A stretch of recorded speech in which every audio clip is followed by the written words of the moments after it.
Имах много въпроси, но нямах никакви отговори. Видя ми болката и вратата си затворих. Ау, няма място тук. Няма, брат. Нужно ли е?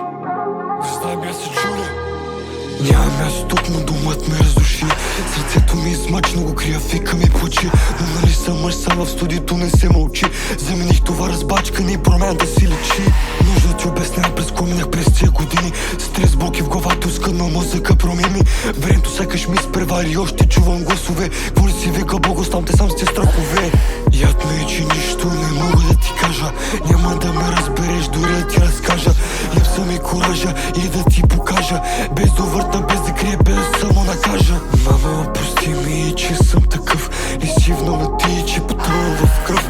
Нямам никой друг, само ти си до мен.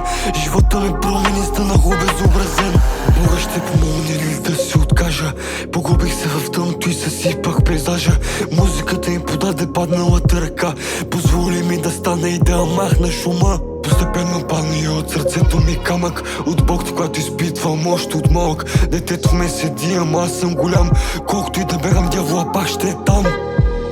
Имам семейство, но пък го нямам. Болеше ме, но не пипнах от грама. Плюеш пред екрана, създаваш си рана. Не сме като тебе, не сме на дивана. Фаза на празнота и неяснота се превърна в отчаяние и самота.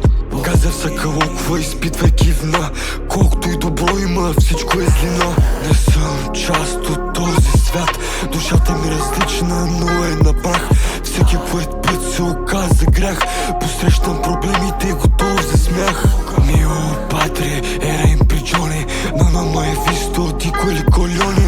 Voglio soldi per sopravvivere, mia mamma piange perché soffrire. Avevo 3 anni quando se n'è andato, alcune sigarette che ho fumato. Non sono mai stato un drogato, quando mi sentirò rilesato.